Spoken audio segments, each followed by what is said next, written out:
حضرت ابراہیم کی قربانی بھی قرآن نے بیان کی۔ بات کہاں سے شروع ہوئی؟ جناب ابراہیم نے دعا مانگی، ربی حبلی من الصالحین، اے اللہ مجھے صالح بیٹا عطا فرما۔ اولاد کی طلب صرف ماں کو نہیں ہوتی، باپ کو بھی بڑی ہوتی ہے۔ یہ الگ بات ہے کہ بچے سپورٹر ماں کے ہوتے ہیں، باپ کو بھی بڑی طلب ہوتی ہے، ربی حبلی من الصالحین، اے اللہ مجھے صالح اولاد عطا فرما۔ کہتے ہیں دعا مانگی، رب فرماتا ہے فبشرنہ بغلام حلیم، ہم نے ان کو عقل مند بیٹے کی خوشخبری عطا فرمائی ہے۔ انہوں نے صالح بیٹا مانگا، اللہ نے حلم والا بیٹا عطا کیا، بیٹا مل گیا۔ فلما بالغا معہ السعی، پھر جب بیٹا ان کے ساتھ کام کرنے کے قابل ہو گیا۔ بندہ نا رات کو تھکا ماندہ جب گھر آئے، جب بیٹا تھوڑا سا بڑا ہو جائے نا تو اس کو چار پائی پہ لیٹا دیکھ کر ابا بڑا راضی ہو جاتا ہے۔ چلیں، زیادہ شاعروں نے شان اماں کی لکھی ہیں، اس میں شک کوئی نہیں، انہوں نے ابا کی طرف زیادہ توجہ نہیں دی، یہ ان کی مرضی ہے۔ زیادہ باتیں اماں کے حق میں ہوئی ہیں، پر باپ اور بیٹے کا پیار، بیٹے اور باپ کا پیار، اگر یہ آیتیں کبھی قرآن پاک کی سمجھ میں آ جائیں تو شاید عشق کی ساری داستانیں ختم ہو جائیں۔ یہ دعا حضرت ابراہیم نے مانگی، یا اللہ صالح بیٹا دے دے۔ اللہ نے پھر کہا میں نے خوشخبری دی حلم والے بیٹے کی، فلما بالغا معہ السعی، پھر بیٹا جب ساتھ چلنے کے قابل ہو گیا، کیا فرمایا بھلا؟ کالا یا بنی انی ارا فی المنام، کہا اے بیٹے میں نے خواب دیکھی ہے، کیا؟ انی اذبحک، میں تجھے ذبح کر رہا ہوں، فانظر ماذا تری، بیٹے تیری رائے کیا ہے؟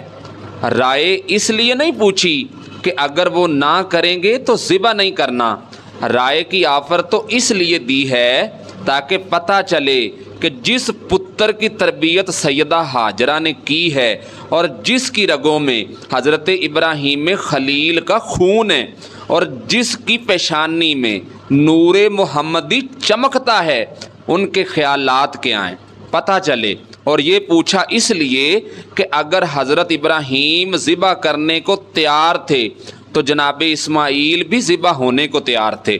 فانظر ماذا تری، تیری کیا رائے ہے؟ قربان جائیں، یہ بھی انداز ہے بیٹے کا باپ کے ساتھ۔ یہ نہیں کہا کہ ابا جی ذبح کر دیں، بلکہ کیا کہا ہے؟ کالا یا ابتی فعل ما تؤمر، کہا آپ کریں وہ جس کا آپ کو حکم دیا جا رہا ہے، رب جو کہتا ہے وہ آپ میرے ساتھ کر دیں۔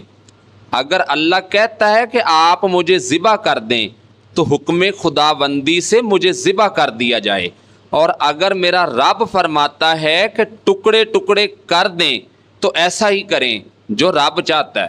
مجھے آپ انشاءاللہ صبر کرنے والوں میں سے پائیں گے۔ بیٹا ہے، سالوں کے بعد جناب ابراہیم نے دیکھا ہے، اب وہ اس عمر کو پہنچا ہے کہ کام کرنے کے قابل ہوا ہے، لیکن حکم آ گیا ہے۔ دیکھو اب ایک مشکل وہ ہوتی ہے کہ تبلیغ کرنی ہے، کافروں کو رستے میں مشکلات آئیں، ایک تکلیف وہ تھی کہ کافروں سے لڑائی کرنی تھی اور رستے میں مشکلات آئیں، یہاں تو کچھ بھی نہیں، بیٹھے بٹھائے رب نے کہہ دیا، رب نے حکم دے دیا کہ کرو نا بیٹا ذبح۔ سمجھ آتی ہے کہ یاری تیری سونا ہے پر ازمیشاں بھی تیریاں اگ، اے سونا پرکھیا جامدا اے پہلے نال لگاں دے لگ۔ وہ اپنے پیاروں کو نا بیٹھے بٹھائے بھی امتحان میں ڈال دیتا ہے۔ کہا میں تیار ہوں، انشاءاللہ مجھے صبر کرنے والوں میں پائیں گے۔ فلما اسلما وَأَتَّ اللَّهُ لِلْجَبِينَ، جب دونوں حکم ماننے کو تیار ہو گئے تو باپ نے بیٹے کو پیشانی کے بل لٹایا، شیطان بڑا سر پٹایا، دوڑا، میں نے تو گمراہ کرنا تھا آدم کی اولاد کو، یہ کیا بنا؟ اللہ کی رضا کے لیے بیٹا بھی قربان کرنے کو تیار ہو گئے ہیں۔ دوڑے جناب ہاجرہ کے پاس اور شیطان دوڑ کے ان کے پاس گیا۔ پتہ ہے کہ آج کیا ہونے لگا ہے؟ پتہ ہے جناب خلیل کہاں لے کے گئے ہیں جناب اسماعیل کو؟ سیدہ ہاجرہ کہنے لگیں کہ سیر و تفریح کے لیے لے گئے ہیں، یہی ہیں۔ شیطان کہنے لگا نہیں، وہ تو ذبح کر دیں گے۔ جناب ہاجرہ کہنے لگیں کبھی باپ نے بھی بیٹے ذبح کیے ہیں؟ کہا ان کا گمان ہے کہ رب کا حکم آیا ہے۔ سیدہ ہاجرہ فرمانے لگی تو مردود ہے، شیطان ہے، اللہ کے نبی کا گمان نہیں ہوتا، رب کے نبی کو تو وحی آیا کرتی ہے، دوڑ جا ادھر سے۔ اگر میرے مالک نے میری گود کا پالا مانگا ہے نا تو ایک اسماعیل ہے، کاش میری گود میں ہزاروں ہوتے، ایک ایک کر کے سارے کے سارے اپنے مالک پہ قربان کر دیتی۔ دوڑ کے آیا جناب اسماعیل کے پاس اور کہنے لگا پتہ ہے آپ کے والد آپ کو کہاں لے کے جا رہے ہیں؟ فرمانے لگے سیر کے لیے۔ شیطان کہنے لگا نہیں، ان کو تو خواب آئی ہے، رب کا حکم آیا ہے، ذبح کر دیں گے۔ تو اسماعیل علیہ السلام کہنے لگے ٹھیک ہے، میرے والد اگر ذبح کریں گے تو میں ذبح ہونے کو تیار ہوں۔ پھر حضرت ابراہیم کے رستے میں آیا، کہنے لگا اے ابراہیم، حضرت جبریل تو آئے نہیں، آپ کو تو حکم حضرت جبرائیل کے ذریعے آتا ہے، آپ خواب دیکھ کے اب بیٹا ذبح کریں گے؟ کنکر اٹھائے، زور سے مارے، وہ دوسری جگہ آ گیا، پھر کنکر مارے، پھر تیسری جگہ آ گیا، پھر کنکر مارے۔ کیا دنیا میں یہ بھی انداز ہے کہ روڑے ماریں تو عبادت کا ثواب ملے؟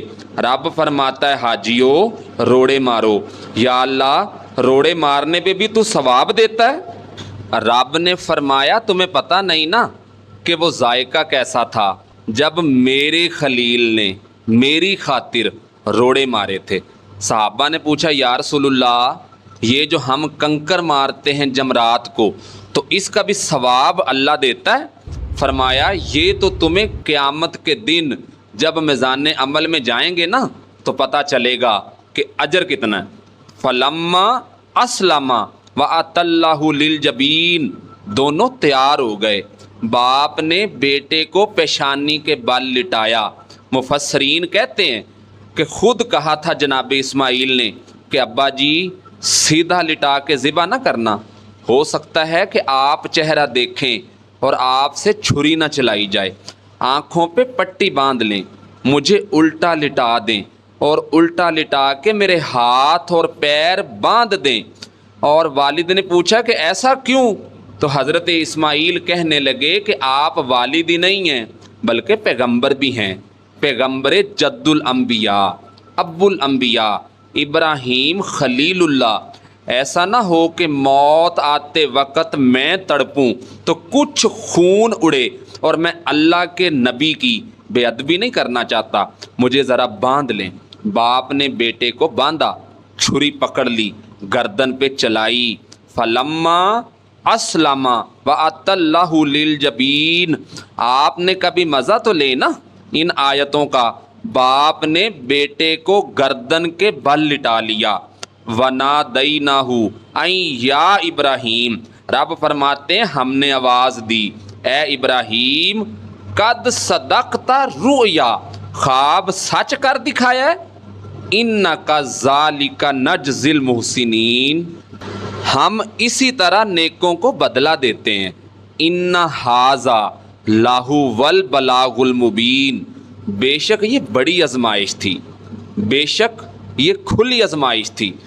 جب آزمائش لینے والا کہتا ہے نا کہ یہ کھلی آزمائش تھی اور دینے والے نے سچ کر دکھائی تو پھر دیکھیں نا کہ شان ابراہیم کتنی بلند ہے۔ لینے والا خود کہہ رہا ہے کہ آزمائش کھلی تھی۔ وَفَدَيْنَاهُ بِذِبْحٍ عَظِيمٍ، ہم نے انہیں بچا لیا۔ فدیے میں عظیم ذبیحہ دے کر اللہ نے پھر دمبا بھیجا جنت سے۔ حضرت ابراہیم نے تو چھری چلا دی تھی، روکی کوئی نہیں، چھری چلا دی۔ جب پوری طرح ذبح ہو گیا تو آنکھیں کھولیں تو آپ نے دیکھا کہ دمبا نیچے پڑا ہے اور جناب اسماعیل دور کھڑے مسکرا رہے ہیں۔ تو حضرت ابراہیم علیہ السلام کی زبان سے نکلا اللہ اکبر، اللہ اکبر۔ آپ کی آواز سن کر جناب اسماعیل بھی پکارے اللہ اکبر، اللہ اکبر۔ یہ لفظ سنے تو حضرت جبریل بولے، کہنے لگے لا الہ الا اللہ واللہ اکبر۔ جب انہوں نے یہ کہا نا تو حضرت سیدنا ابراہیم پھر بولے، کہنے لگے اللہ اکبر، اللہ اکبر وللہ الحمد۔ اللہ کو یہ لفظ بڑے ہی پیارے آئے، فرمایا پڑھو نا 9 ذی الحج کی فجر سے لے کے 13 تک پڑھو نا ذرا سارے، اللہ اکبر، اللہ اکبر، لا الہ الا اللہ واللہ اکبر، اللہ اکبر وللہ الحمد۔ انہوں نے پڑھے تھے، انہوں نے مل کے پڑھے تھے تو مجھے پیارے ہی بڑے لگے ہیں۔ ہم نے انہیں بچا لیا ایک عظیم فدیہ دے کر، ایک عظیم نذرانہ دے کر۔ وَتَرَكْنَا عَلَيْهِ فِي الْآخِرِينَ، ہم نے ان کے ذکر کو چھوڑا ہے آنے والوں کے لیے۔ کیا لفظ ہیں قرآن کے، قربان ہونے کو دل کرتا ہے۔ بات بیان کر کے پتہ ہے کہ کیا فرمایا تھا رب نے؟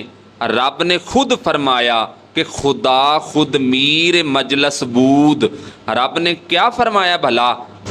سلام علی ابراہیم۔ بات کہاں ختم ہو رہی ہے، کہاں پہنچ رہی ہے؟ سلام علی ابراہیم، فرمایا سلام ہو ابراہیم پر۔ حضور فرمانے لگے غلاموں یاد رکھنا قربانی حضرت ابراہیم کا طریقہ ہے،